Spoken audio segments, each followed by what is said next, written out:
Hello, my stitchy friends. I'm very happy to see you here again. If you are here for the first time, my name is Natalia or Natasha. Natasha is a short form of the name Natalia in Slavic culture. I'm from Siberia, originally from Russia, so it would be quite natural if people call girls Natasha or women Natasha when their official formal full name is Natalia. Today, I would like to show you my winter works and progress as well as finishes, because I have a few finishes. I don't think you've seen them. You probably have seen some, but yeah, probably just some, but not all of them. So I think altogether it's 9 works, whips and finishes. So let's just begin without a very long introduction. I'm from my home, from the place where I actually embroider. I recently started making videos here for my Russian speaking channel, and I think it works quite well. To show you details, I of course will make close-ups for you with better light, but I think for the general appearance, I think it's a pretty good place to be. And I have tulips for you. Happy spring. Happy spring. And I think it's the right time to talk about all that I've done during the long, long winter. It really seemed like a long winter this year. Okay, let's begin. How about this one? I think I've shown you before. This is a vintage dimensions Yuletide art by Charles Wysocki. Wysocki, I think you pronounce it. In my culture, that would be Vysotsky. And I know that Charles has Polish heritage, so that probably how they would pronounce in his original language. But I know in America they say Wysocki, which actually means high or tall in many, Slavic languages. So this is a set of 12 ornaments by dimensions. The year of publication was 1989, I think. I'm sorry, it's very small letters, so it's hard to see. I think it's 89. I can probably read it here. And let's see where I am with this project. So originally, it's designed to be Christmas tree decorations. You've seen that it's, circular shape, but I think I probably will make flags, sort of vintage inspired flags. And I'm not sure what shape exactly I will choose at the end, because, they're pretty small and the canvas is a little bit thick. And of course, I will also have a fabric for baking too.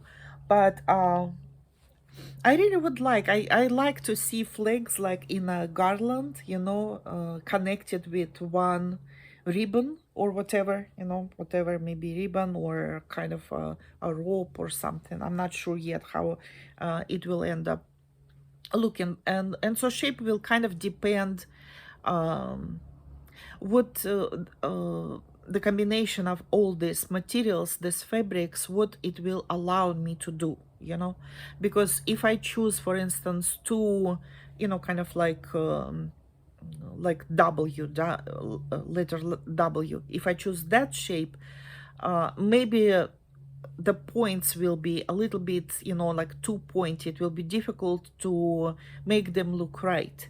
It will be really difficult. So maybe I will choose some other shape. But this is where I am. Out of 12, I finished 8. And I worked on this back in December, first part of December. And this is where I stopped. So I still have 4 to go. But this, yeah, this was my work in December. I really like them. I think they are humorous. They're full of character. All of this, the characters of his design, full of character, full of movement. I love that there's a lot of movement here. It looks a little dark here. But actually the colors for this one are on the darker side, kind of really intense colors. One of my favorite one is this one in the middle, and I imagine it's my mom with little me, or my brother, you know, when he was a baby, waiting by the shop or something like this. And next to mom, yeah, that would be mom with me, and next to it, my father with my older brother, Russian to us. Isn't it just lovely? And the snowman was the last design that I made. So this is Dimensions Yuletide, a vintage design. Project number 1 that I worked on. The next one will be, how about this one? Do you remember? This is Trinity, a very famous medieval time icon by a very famous, I'm not sure what would be the correct term in English, icon, painter, artist. We use different words for it, not artist. So I'm sorry, I don't know how to correctly say the profession of such a person who paints icons, because it's a very special occupation. Andrei Rublev, that's his name, and he is a very famous maker of icons from the medieval times, quite revolutionary. So he was the first one who made the focus of this icon, this 3 figures, 3 archangels, and it's absolutely beautiful. So this one is an Ada 18. The previous process was Ada 14. Yes, I think 14. This one is Ada 18, and it's quite a large size too. So this is what was done. About this was done probably before this year. I don't remember when exactly I made this mountain. Maybe in January, February, something like that. And then in March, or maybe end of February, I started working the lower part of the icon. See it, this archangel in the red robe. That's what I started making. And because it's a very small count, of course, it doesn't go very fast, but I really enjoy the process, and I really don't want to hurry. I work on it with really with great pleasure. I enjoy these colors. I enjoy the shapes. I just really enjoy looking at it. To me, this is very artful. And I'm talking about the design of this embroidery already. Of course, obviously, Andrei Rublev icon was very artful, but I'm talking about the designer of this kit. Really good pattern, really easy to work, despite the fact that this is Ada 18. So this is my second one. Still have a lot of threads. The threads are from DMC. So that's one palette that has some threads on it. And the second one has more different colors. different colors. And I also have them, except because I was working with them, you know, so I have some here separately. So this is DMC. One of the challenges of this particular kit, I guess, it's really very convenient because you know how they made it. They on this organizer they put the symbols, so it's really very easy to read the pattern. You read the pattern, you look at your thread organizer, and you see what thread you need. You don't have to go through the loops, you know, like figure out what number it is and what symbol it is, and then go and you know, look in your organizer. So this is very easy. Like, I like to skip that one extra step or two sometimes. But if any of these threads will finish, I don't know their numbers. So that will be a little bit challenging, because as you know, when we go to purchase threads, DMC threads, they are kind of all over the place. It's not like in this section all blues and then all reds and then all yellows. And by number also, they kind of don't really make sense. Some of the numbers go all together, like, I don't know, for instance, 734, 735, 736, and all shades of green. But then it will be 922, 123, also green. So, you know, go figure which of them is your shade, right? So I hope it will be enough threads. Seems like still a lot, and because it's a small count, you know, it's very, I mean, honestly, I don't know if it's a smaller count. Oh, my earring, my clip actually fell down. I was a little bit too energetic. Anyway, I don't know if it's a more economical way. I think it kind of makes sense, right? That it will be a little bit less thread that you use, probably. But yeah, I'm not sure. Maybe it's not that significant, but I hope it will be enough. And if not, then I will have to take my threads, whatever is finished, and go to store and try to find the shade that I need. I don't know why they did it this way. Honestly, I really don't understand. I mean, there is a... This is the whole instruction, guys. Like this. See? Just instruction. So there is not one number of a thread. They don't have a list of threads. I don't think so. And this is all like a few pages of the pattern. That's it. There are also nothing. There is no text here. It's only pattern. So I don't know why they decided, why they made this choice. Kind of seems a little bit, you know, like, on the one hand, they made it really convenient for us to embroider, and I really appreciate it. I really enjoy the process. But on the other hand, why didn't they give us numbers, you know? Like, how are we supposed to find what we need? For instance, I will decide to make this I will decide to use this pattern again if I want to in the future. And I don't know the numbers. Like, my threads will be all used up, and I really don't know what I need to use to get the same effect.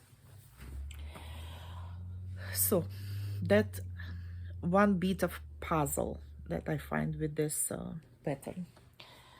All right, the next one, again dimensions, and again vintage dimensions, and again Charles Wysocki, and of course it's Frederick the Literate, beloved pattern. I think that was 2000, the year 2001. I finished all the crosses already, which I consider it's finished. Only when I finish all the back stitching, then I consider it finish. That's my own system. That's how I do it, in stages.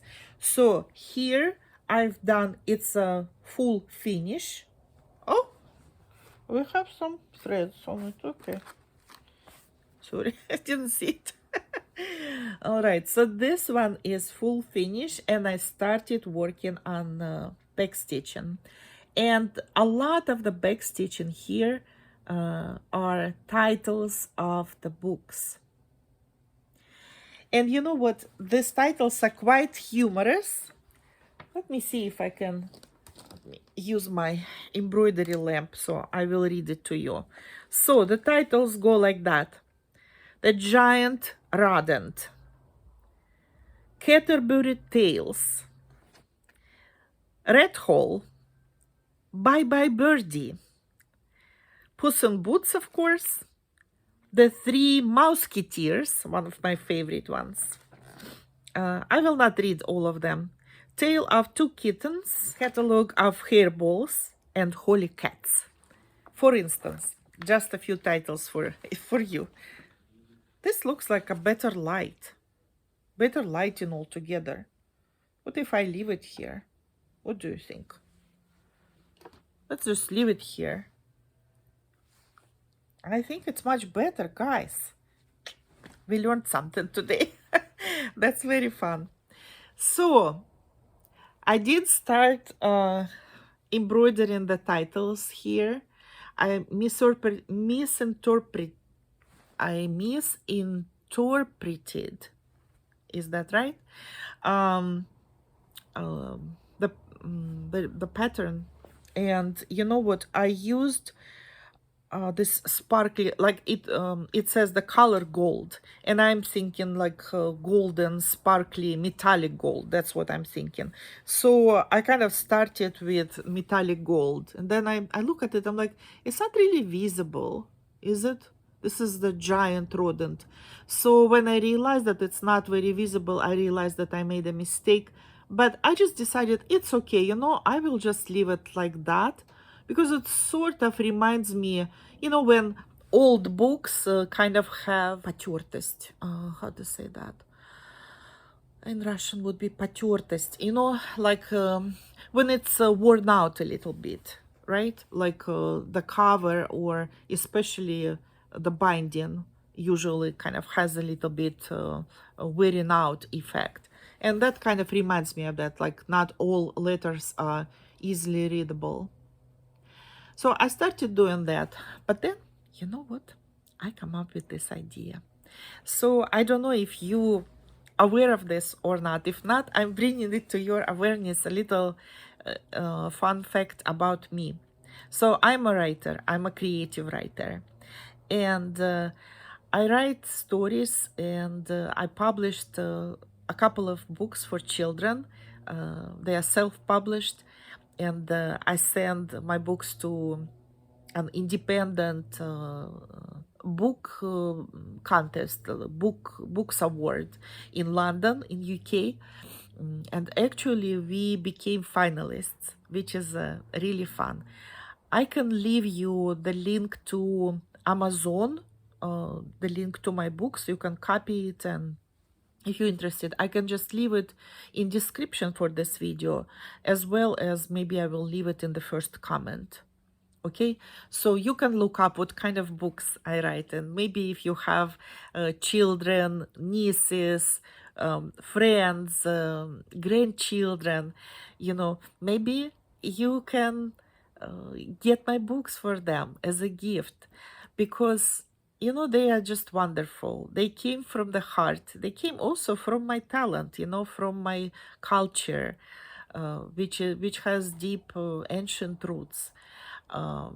And it's kind of it's my own imaginative world. Of course, it's my own stories, but I do have all this long story of literature and folk stories that, first of all, I studied because I'm a philologist, and I studied languages and literature in university. I have master's degree, and it's just my passion. I love it. I love books. And so, of course, I wanted to write my own stories. And my stories are in Russian and English. I think I will show you a couple of my books. And you know what? And I just decided to write the titles of my own books. So in this corner, these 3 books, they have titles of my books and some stories that are not published yet, but we are working on them. I said we are working because my brother illustrates my books. We work together as a team, and it's very fun to work with him. I just love my brother. He's very creative, very talented. So the titles of my books are Anya and Her Wings, Super Seal. So I have 2 published stories, Anya and Her Wings and Super Seal. And another names are Cat Cousins. That's kind of also like a few stories about cats who write letters to their cousins. They write to each other. It's very fun. Anyway, and the little Lялins. Маленькие Лялины in Russian would be my last name, our last name. So these are stories from our childhood, how we grew up, and they are based on real events, but obviously it's not like 100% how it all happened. It's sort of recreation of what happened. And I think probably the best quality of these stories that are really dear to my heart is that I'm writing it from the point of view of a child. So I don't know, I have a very close connection with my childhood. Very close. I feel these ties that still connect me to my childhood. There were quite a few kind of funny, maybe a little bit awkward episodes, like each person has, about their growing up. And I wanted to write these stories, and Andrei, my brother, illustrates them. And it's just really wonderful project that we are doing right now. So here I have titles on my books, and I also wrote my name and the year, like 2026, when I plan to finish this, because I started it back in 2024, I think, if not even 23. No, don't think so. Probably 24. Yeah, I worked in beginning of 24, beginning of 25, and now beginning of 26, I'm finally finishing it. Love this work. Absolutely love it. All gorgeous colors. These bright, vivid colors are my favorite. I absolutely adore colors like that. You know what? So I have 3 channels on YouTube. One of them I started very, very long ago. And it took off after I started publishing our creative educational work, cartoons, which are our original materials, our own materials. Again, my brother and I work on them together because, I'm a linguist, and I teach Russian. So these are cartoons for beginners, Russian learners, Russian language learners. And they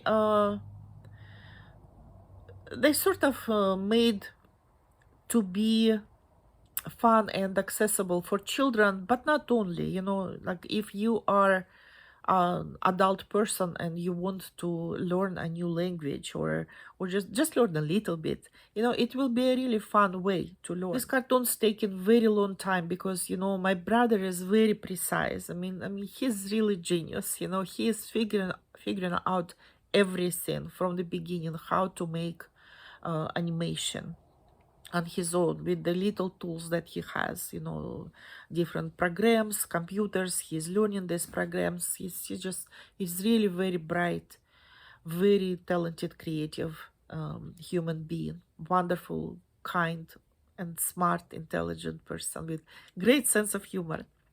So we're making these cartoons, not as fast as I would like to, but you know what? I just decided I will appreciate what is. So this is the speed we can do right now. So this is how we do it right now, with this speed. I mean, we have time. Why hurry? You know, if this is how it works right now, this is how it works right now. But my story is not about that. It's just in that on that channel. Unfortunately, what happened, a lot of people started signing up for these cartoons, but because YouTube decided that this is children's content, they cannot leave comments under this, you know, educational cartoons.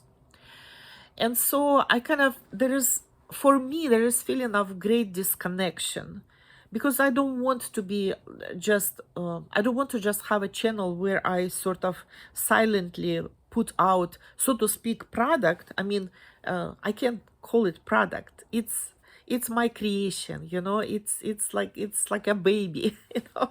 It's like what do you call it? Brainchild, right? It's your soul child, honestly, because you work with so much attention to detail, with so much care, with so much love, you know. You put into it the best you have, and then there is silence. You don't have any feedback, practically any feedback. I think in the beginning I got some comments. They were wonderful, positive comments, but then YouTube kind of cut them off, all the comments, decided this is how it is, this is children's content, that's how we see it, that's it, you know. Like, I don't think I even can change that. I can't imagine, you know. Everything is automatic this day. Everything is just I don't know how to change it, honestly. Like, where would I go to talk to them about it? And in any case, you know, part of it is right, because I guess because the cartoons are very attractive to children, and children will be finding them. And you know, while actually it's like educational materials for teachers to work with these materials and teach their students. Well, anyway, I'm sorry. Yeah, I'm talking a little too long about this. But I really wanted to connect. I wanted to connect. I started talking about colors. I'm coming back to this now, okay? It's just a little explanation. It needed some explanation. So yesterday I sit down to talk with the viewers of my channel, my sort of main channel. And the day I was wearing a very fun skirt, sort of similar to this color, teal skirt with great texture, you know, like, do you call it velvet? I think velvet you call it, guys. You call it something else. Barhat. Anyway, and sort of to balance it, I decided to wear a black top. It was beautiful, shiny, very famous blouse, but on the video, because I was sitting like this, of course nobody can see my skirt, only this black top. Oh my gosh. And I love bright colors. They just like really make me feel better, make me feel more energized, make me feel happier, you know. And I'm thinking, maybe if I wore something different for that video, maybe even my conversation would be a little different, because my mood would be a little different, you know. But okay, it is what it is. So today I decided only bright. I'm wearing bright today because I already published that video. It was very sincere. It was like very heartful, very sincere. It's just, you know, an idea that occurred to me that probably if I wore different colors, maybe I would have slightly different mood, or maybe even very different mood.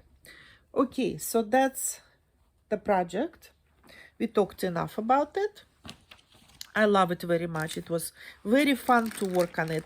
And this is Ada 14. This is how much I have left of the threads, a little bit here, and there are plenty of metallic thread, this golden metallic, which is, you know, it's not, you probably know, it's not very comfortable to work with it. It's not very comfortable, so I don't know why they don't make a better metallic thread. Project number 4 is this, another true winter project. It's our very well-known design by Janlynn, and this is 2003 or 6. Let me see. 2006 by Janlynn. Sandy Orton is the designer behind it. Very complicated, sophisticated, but very fun, very beautiful winter sampler. I have all 4 of Sandy Orton season samplers, and in the fall I started working on the fall sampler, and in the winter I decided I will work on winter. Kind of logical, right? Lots and lots of threads. Oh my gosh, they never end. These threads are a bit dry, you know. I'm not very crazy about how they feel, but I will show you my work. And there is also more white thread, lots of white here. It's winter, right? I will show you my work, and I think it's really beautiful. It's really beautiful, guys. I'm not going to lie. Okay, so I started from the middle, and then I made this little heart shape, and then I made this little boot with flowers, and then I worked on this gorgeous girl with all the details she has. Quite amazing. Like I said, very detailed, sophisticated work. Not an easy one, not for the beginner. In my opinion, it's not for the beginner. Well, I'm not a beginner. I'm pretty advanced. I don't consider myself like very advanced, very high level. For me, it is sophisticated. It's difficult for me. But I made it. It was easier than my fall girl. If you watched my fall video, I probably talked about it. There is a, you know, in a fall sampler, there is a girl in the middle, and that one was even much more complicated than this one. But she's a beauty, isn't she? I also like the color of the canvas. Not sure what you call it. Sort of like kind of coffee with milk. I don't know if they say what color it is. No, just 14 count cotton Aida. They didn't bother us to tell what is the name of this color, but it's very nice, vintagey. I guess if you know, if you color with tea or coffee, you will get a very similar effect, which I did, but we will talk about it a little bit later. So in the beginning of this year, this idea came to me, and I wanted to work on it. No. Oh, there is one more.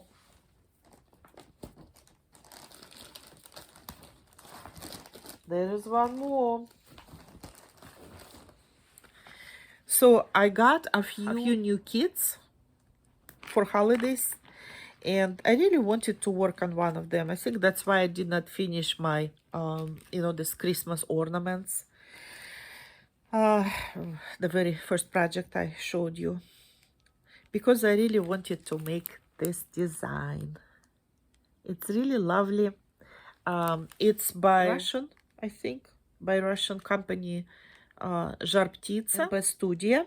Žar-Ptica means Firebird. I think it's kind of, it's this series is called Firebird, but the company actually MP Studio, something like that. And this is lingonberry. Very lovely design. And I still have lots of threads. I think I can probably make another one like that, which would be fun, because it was very easy to make and very pleasant. You know, it's such a small design, but a lot of details, the colors. And so, you know what? Guess what, guys? I was working on it, and I finished it like 20 minutes before New Year. Imagine. It only took me a few days. I mean, probably like, I don't know, maybe 3 days or so. 3-4 days maybe. You know, it's a small project, but it's completely lovely, isn't it? Did I show you? Did I show you this before? Oh, I think I maybe did when I showed you. When I showed you like 2025, you know, like big video, the results. Did I do this? Well, I'm sorry if I'm repeating myself, but I'm happy to show it again. I really, really like it.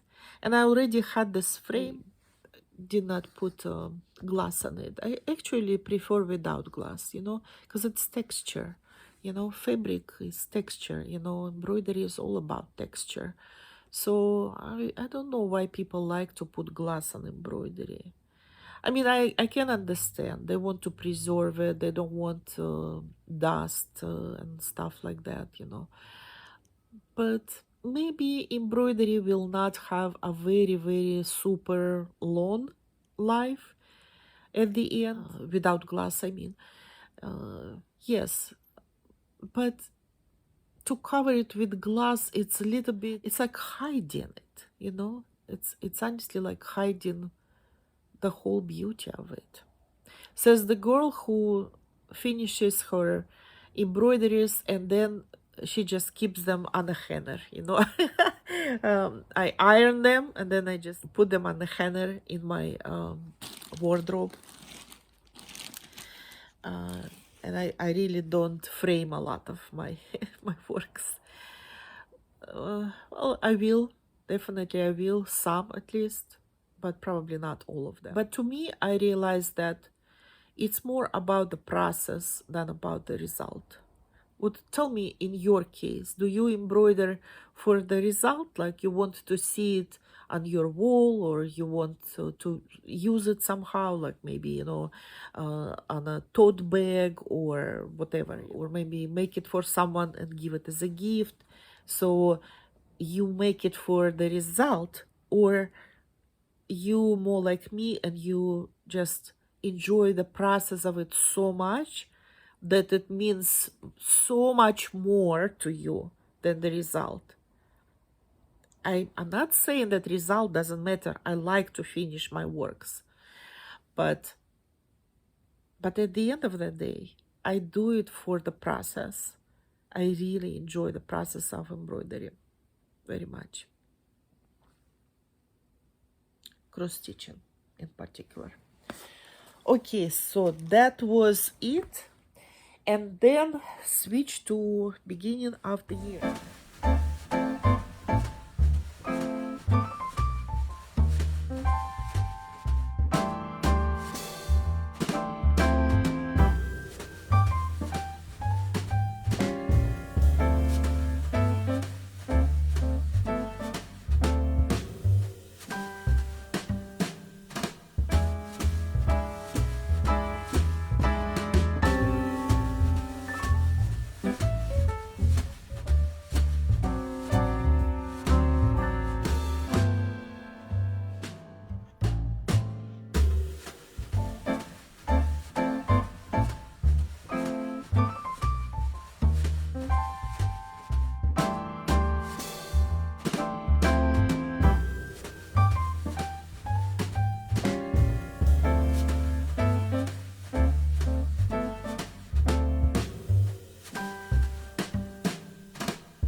So I wanted to show you my books. I already read you the titles that I embroidered, and now I want to show you my books.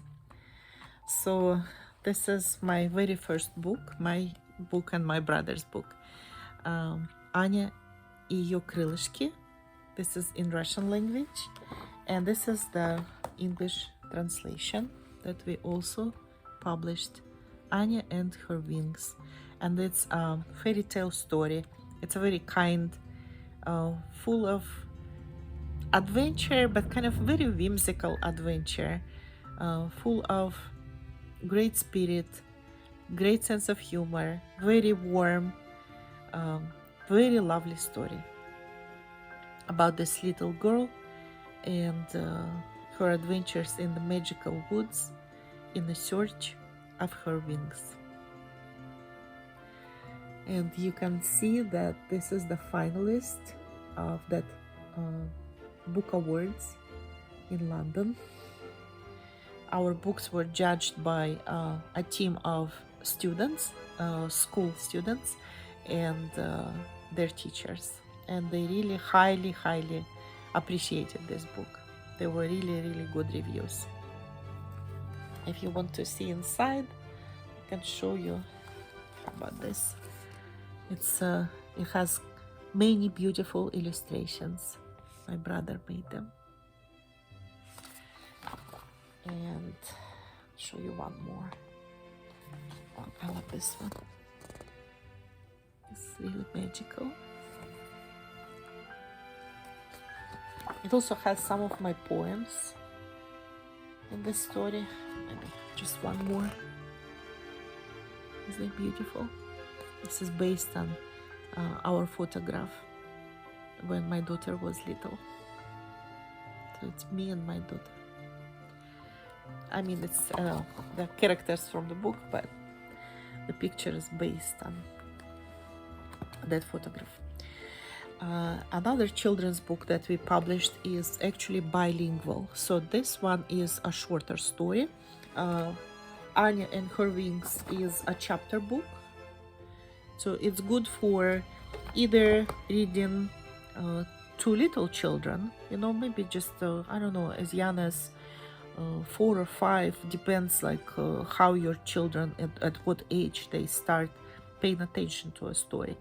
Or it's for age maybe 7, 8, 9, you know, 10, 11 even. It's really good. I mean, in that contest, they put it for age, I think, 9 to 12. And I don't know, they kind of, I guess they measure the sophistication of the story, of the language, you know, maybe the length of the book. I don't know. They put it in such category, but I think that it's very appropriate for little children actually, and easy to follow, easy to understand. And this one is more like a story time format kind of a book. If you're familiar, you know, if you ever been to library story times, you know. So this is a picture book, and it goes in both languages. Super Тюлень in Russian, Super Seal in English. And again, my brother illustrated. And if in the first book is a mother and daughter, here we see a father and a son. And you see that the story goes in English and Russian, you know, parallel texts. And here we have father and son, 2 seals, and we have them here, you know, and this is the super seal. In each of these books, I also included like pre-word and afterword that I wrote. This one is afterword, I think. There's little information about us, my brother and I. And this is also in Russian and English, actually stories from our life and how we lived on the beach of Puget Sound for 3 years, and what animals we've seen, and we've seen seals all the time. So that's that. You can find these books at Amazon. And I told you also that I have a series that's called, it's like a series of short stories that are based on our childhood, my brother and Andrei. So these are not fairy tales. It's actually based on real events and real people, but written from the point of view of a child. And a few of the stories were published here in the United States in this Russian language magazine. The name is Sava, which is owl in Russian. Sava is owl. So you know, like when in French, come on, Sava, they say something like that, right? Sava. Sava actually means owl in Russian. So that it sounds kind of cute in Russian. This phrase sounds really cute. Okay, I will show you my stories. Here they are. You can see my portrait, and there is a picture of my brother, and newborn baby is me. So it's a bit about me, and then a few stories. And there is also a picture of my brother and I as we were growing up. Quite a few stories. I think there are 3, but kind of longer stories, not very short. I mean, they're short stories, but on the longer side. And they're also very humorous and full of warmth, full of light, full of love. So that's that. And I will be really happy if you decide to get my books and read it to the children in your life. Maybe get it for the your library, local library, or for school, nearby school, you know, and just as a sign of appreciation of a local artist, local art, you know. I would be very happy if you do that. And if you write me a review at Amazon, I would be really very, very happy. But you don't have to do it, obviously, only if you want to. Thank you.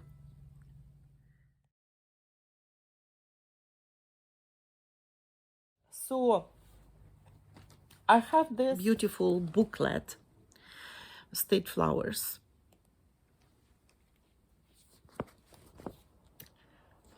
It's an old booklet, Leisure Arts, leaflet, they call it leaflet, number 2092. So I don't know, 92 is the year? 1991, they say 1991 is the year of this booklet. So I bought it because first time I saw it ever in a video of one of my, you can say, colleagues, a girl who also has a young woman, wonderful young woman, who also has her own channel, and I absolutely love her channel. And I saw it in her video, and I definitely, it caught my eye because of these flowers. Because these are, guys, my flowers. I call them my flowers. You call them pesk flower, because they typically, I guess, that's when they show up, probably in March or early April, where they grow here. And this is, I think it's South Dakota, if I'm not mistaken. This is South Dakota flower. Let me double check. These flowers also, yes, South Dakota. They also grow in Siberia. And I really wanted to make it because they are very special for me. Again, I don't remember. Maybe I told you this story already. Forgive me if I'm repeating myself. But it's a lovely story. And I think there is no shame to repeat something that's so lovely and meaningful. So when I was born, and my mom and I stayed in a hospital, and in Russia typically women after giving a birth, they stay I think maybe for a week. Typically, if everything goes well, then about a week they spend. Maybe these days they don't. I'm not sure how it works these days. Maybe it's more like 2 or 3 days. I'm not sure. But back in Soviet Union times, that's how it worked. Women would stay for about a week, until they get a little bit stronger. They get used to all the routines, how to take care of the baby, how to breastfeed. And doctors, of course, will be watching how the healing goes too. So anyway, so when I was born, and we stayed in this hospital with my mom, and I was born in May. My father and my little brother, who was 5 years old, came with this little bouquet of these flowers. We call them подснежники, which is like snowdrops, more like snowdrops, probably. But actually, they also have different name in Russian, and just in Siberia, that's what we call them, подснежники. And every year for my birthday, my father brought me from the woods bouquet of this lovely, very unassuming first flowers, because they are first flowers in Siberia, where I'm born, where winter is really harsh, very long, and these strong little flowers have so much desire, energy to live, that they grow out of snow, out of this frozen soil, and they want to see the sun, they want to see the light, and I absolutely love them and adore them. I still remember their smell, even though I did not see them in many years. Still remember the smell of them. So for 50 years my father brought these flowers to me, until I lost my father, my lovely, wonderful, kind, amazing Papa. So these are my flowers. And I, of course, wanted to embroider them. And then I come up with this idea. What if I embroider not just this flower, but make sort of similar to this bell pull, you call it, right? Bell pull. Make design that I call memories of home. Memories of home. And that's what I've done. So other than these flowers, I picked other two plants that are also native to Siberia, and oddly enough, they also grow here where I live, in Pacific Northwest. So these are memories of home to me. Pine, шиповник in Russian, шиповник, what you call rose hips, and pesk flower, подснежник. So these are memories of home. I finished all the stitches, all the back stitches. I'm still kind of thinking whether to embroider the names here, and if I'm going to embroider, will there be in Russian or in English or maybe Latin names. So kind of I still think about that. And when I decide, maybe I will skip it altogether, I don't know. But when I decide what to do next, then I probably will find a piece of fabric that goes with these colors and the theme, and make kind of the backing. I don't know, maybe even a frame. So it probably will be something like that. I don't think I will be making bell pull with the metal part on top. Maybe it will be just like a fabric, what would you call it? Fabric piece. Just for decoration, you know, put on the wall. I really like the patterns. I bought all the threads. I think I had maybe just a few, maybe 2, 3, 4 numbers of DMC that I needed for that, but most of them I had to buy. So I purchased those. And the good thing is that a lot of them repeat, so you can use them for different designs, different flowers from this leaflet. So that's my next project. Sometime this winter, one of my stitchy friends, Russian stitchy friends as well, I will give you the links to her. Okay, so there are two bloggers, Russian-speaking bloggers, who live in America. I think one of them lives in not in the United States, but somewhere also in America. I'm not that familiar with her.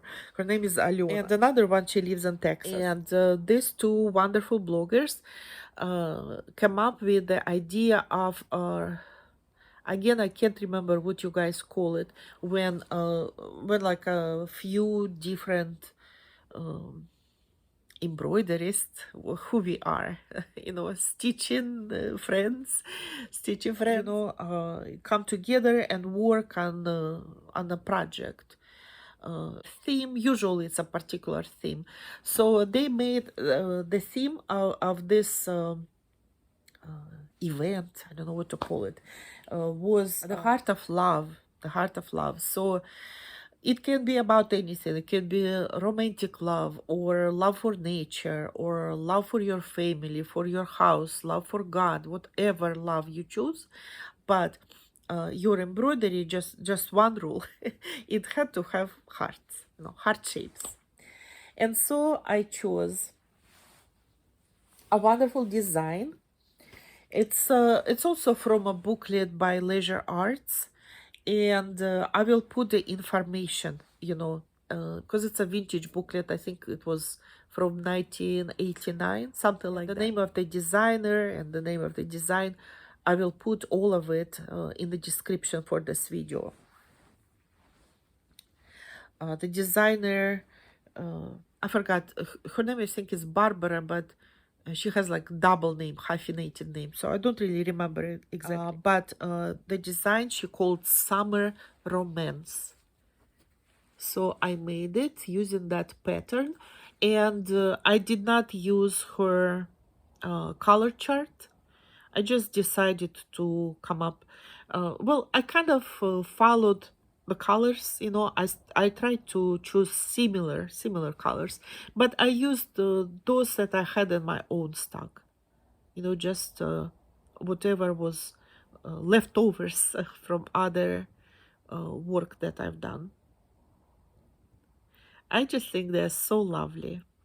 And here I put the year when I worked on it, finished, and initials, my and my husband initials. I just think they are really lovely, and they are in love, young friends who are falling in love. And I just love that particular flavor, I guess, of romance. Just the very beginning, you know, like when you have this butterflies in your stomach. It's just really beautiful. Yeah, so just show you again.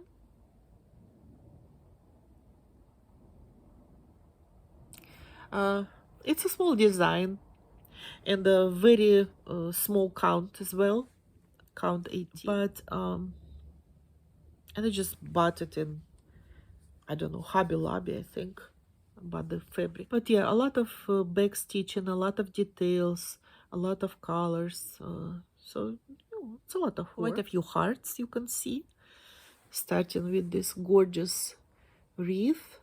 I made some changes to this pattern, not that huge one. But for instance, this flower at the boy's jacket, or his probably shirt, I made the same color as the flowers in in the wreath, I also backstitch the flowers in the wreath, which kind of emphasize on their heart shape.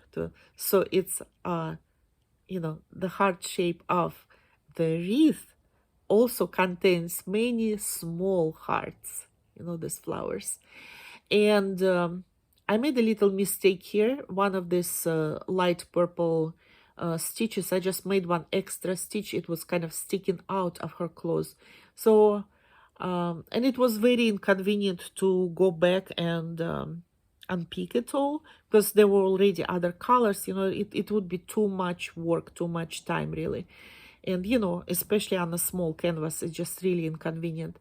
So what, I invented this green ribbon. So the story in my head goes like this: the girl was making a head scarf for herself, and then this little ribbon, little piece of fabric was left out of this, and she decided that she will use it as accessory, and I think it's just really beautiful. Everything else, I think, pretty much done it by the pattern, except for this, the row of hearts here. The flowers grow out of love as well. And love is in the air here. I hope I will not draw anything. Anyway, on my fabric, I'm showing you with a pen. Anyway, so these hearts, I did not do cross stitches. I've just done sort of like back stitching, just like made a shape of the hearts. I don't know, I just thought that it looks lovely. I like it this way. So that's that. Okay, and the next project is also huge fun, and I come up with this on my own. Actually, I was thinking about this a lot, and I was thinking about this a lot. I wanted to embroider the name of my channel, of my Russian channel, which is Ниточки детства. It translates as threads of childhood. I just told you earlier today that I really feel connection with childhood. I had a really good childhood. My mom says, you're so thankful. You say such thankful, grateful words. But we really didn't do anything special for you, because, it was, life was hard. Life was very hard. And they didn't have a lot of, my parents, I mean, and pretty much anyone in their generation, because they were born right after the end of the World War II, right after that, 1945. My mom was born, and my father 1946, and from just very simple families. They were just living in a village. Life was really very hard, especially if you know a little bit about Russian history. You can imagine. They really did not have a lot at all. So financially, maybe they could not give us a lot. I mean, they were hard-working people all their life. They left villages. They both of them got education and worked all of their life. Like very hardworking, very diligent people, very decent, wonderful, amazing people. But I said, Mom, but you gave us the most, what matters, the most amazing thing on earth you gave us, and that was love. True, unconditional love, acceptance. They were taking care of us. I mean, really, I have no regrets at all the way we grew up. And we still have this love, and we carry it with us. And we give it to our children, to the next generation. And when times are so dark, can be in your personal, private life, you know, maybe in the family something happens, maybe, you know, people have hard times, right? And as a society, we are going through very dark times right now. But when you carry this love, this light inside of you,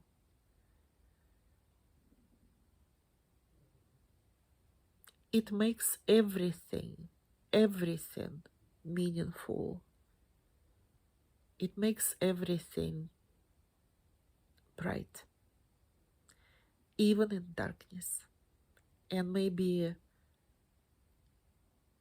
the most important, to still carry your inner light in dark times. However, sometimes it seems it's so small and dim, but you just have to still cultivate it, your inner light.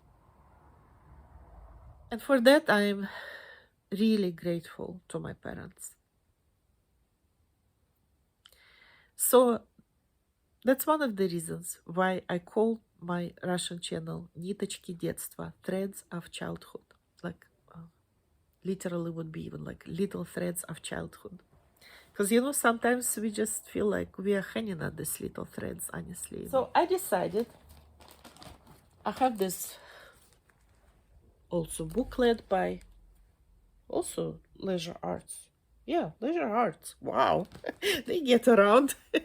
I got this one probably a couple years ago, 2-3 years ago, in our local Hobby Lobby, I think. The year is, I can't find it. The whole list of designers: Diane Breckerfield, Linda Calhoun,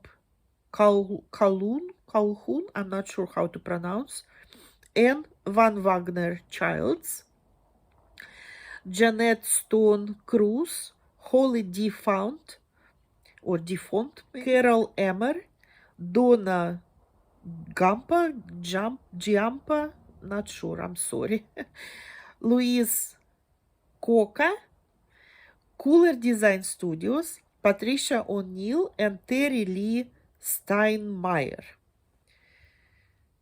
136 alphabet charts. And you might know it, in Russian language, for Russian language, we use Cyrillic alphabet, which is somewhat similar in part of the letters are the same as in Latin alphabet, and part of the letters we have our own. And basically, because I wanted to make it in the Russian language, I used the letters from this chart, but I had to modify them. Some of them, I had to modify them. So here is what I've done. Here is the name of my Russian channel in the Russian language. Ниточки детства.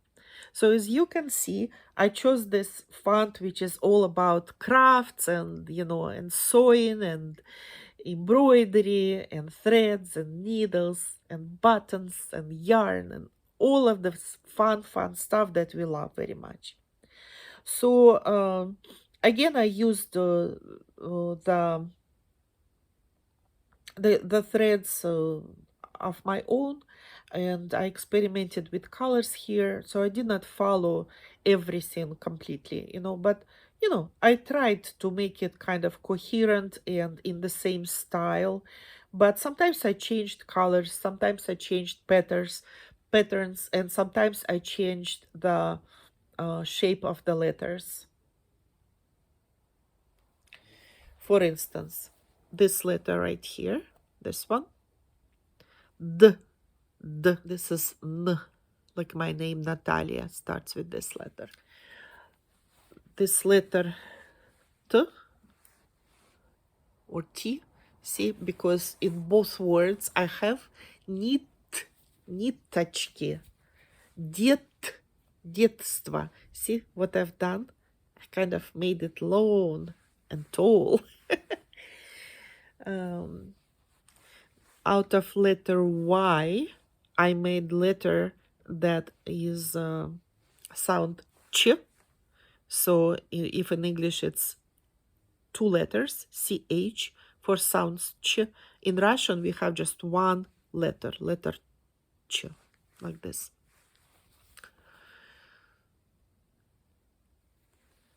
Like that. I think it's lots of fun, and I will show you my special stavka. I don't know how to say, you know, like for the beginning of my video, that's what I use right now. I will include it right here for you guys. I hope you enjoy it.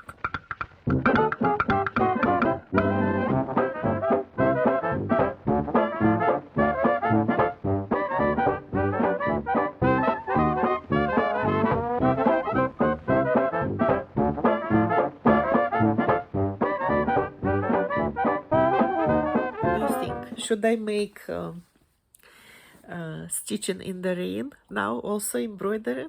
Well, I will think about it. You know, it have to come to you, because, you know, I was thinking about this for a very long time, but only just recently made it.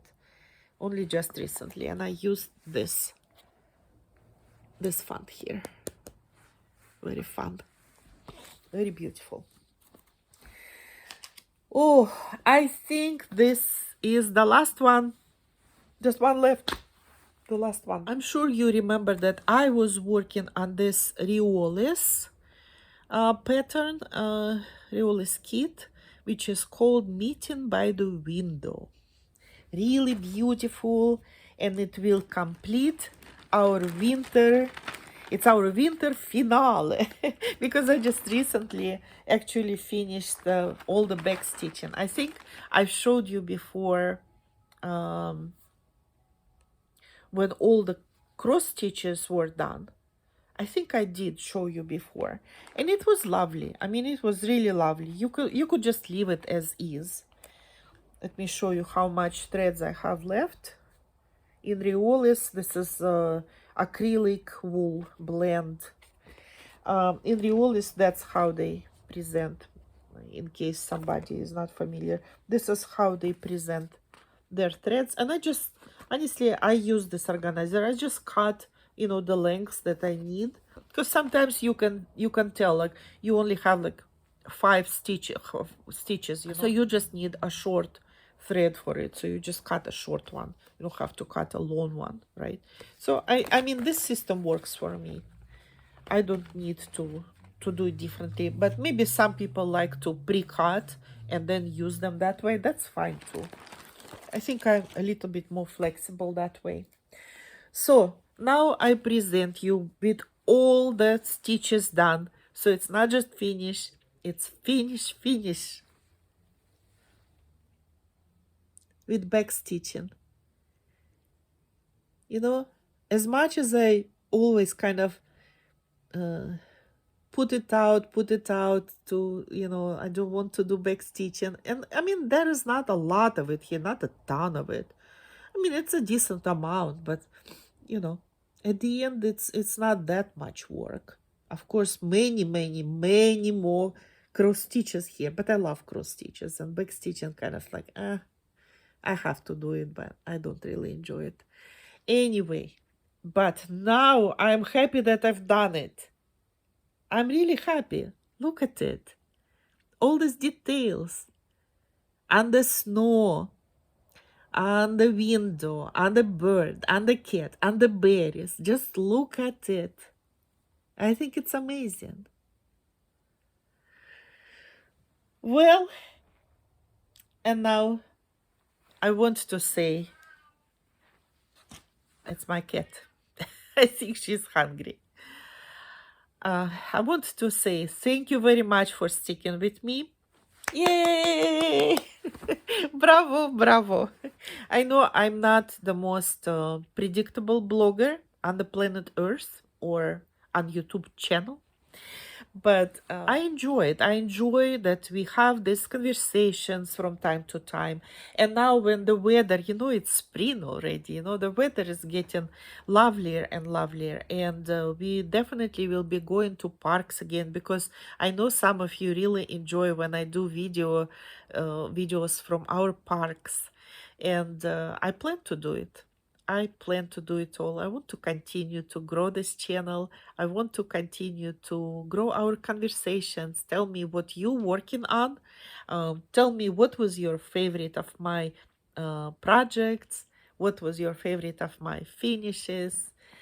Maybe you want to also stitch some of these kits, this patterns, and tell me, should I come up with idea for the name of this channel? How to stitch it? Stitching in the rain. That would be very cool, right? Okay, guys, I'm happy to chat with you, but I think it's one of my longest video at this channel for sure. Enjoy the sunshine. Enjoy the spring showers. And of course, enjoy the spring flowers, which are already started blooming everywhere.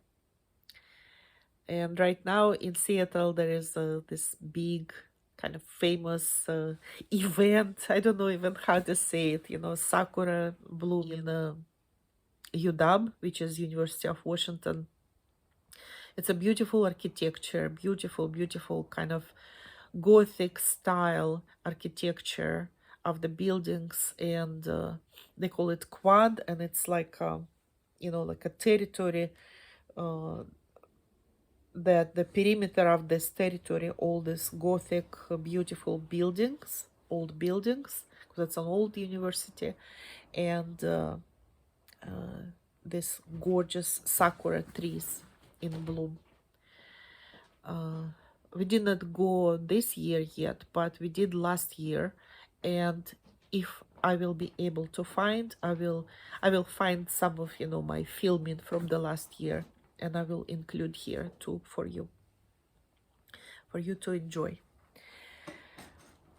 All right, that will be it for now, and I will see you sometime, hopefully soon. Bye bye.